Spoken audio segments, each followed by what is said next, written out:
Welcome back to another Coffee Break with Nick and Katie. This week, we'll talk about a controversial speaker for the annual MLK event and why he declined the invitation. Also, a husband has been forced by Texas law to disobey his wife's choice to be taken off life support. Well, Nick, you missed a whole lot while you were gone. I did. I was lucky enough to get 3 weeks with family, but I know that 2014 is already off and running, so I can't wait to talk about the big news stories of this week. It is. 2014 has been a really busy year so far already. One of the stories I worked on this week was the city's chosen speaker for their MLK Day celebration. Their Martin Luther King Jr. celebration is coming up on January 17th, and they chose the Reverend Sherman Clifton Allen to be their speaker. But it caused a lot of concern from residents because he had a past civil lawsuit filed against him alleging sexual assault and physical abuse. So there were a lot of questions in the community.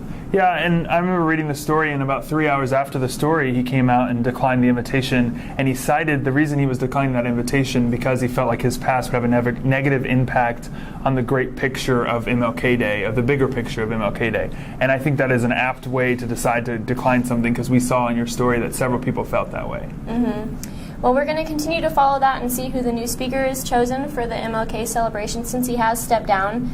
Another big story that we've been following, not just in 2014, but going back to November, is the issue of a Texas law keeping a Haltom City woman on life support despite her wishes and despite her family's wishes. She was found collapsed in her home in November, but she was already 14 weeks pregnant.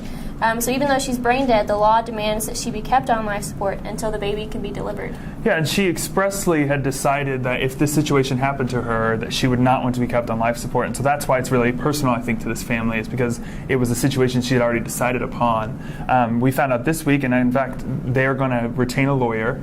We don't know if that means they're going to be suing the hospital or if they're going to challenge just the state law directly, but we do know that further steps are going to be taken, and we'll definitely be following those.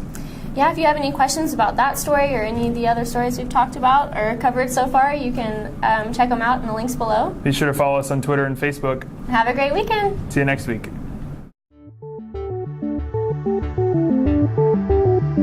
Thank you.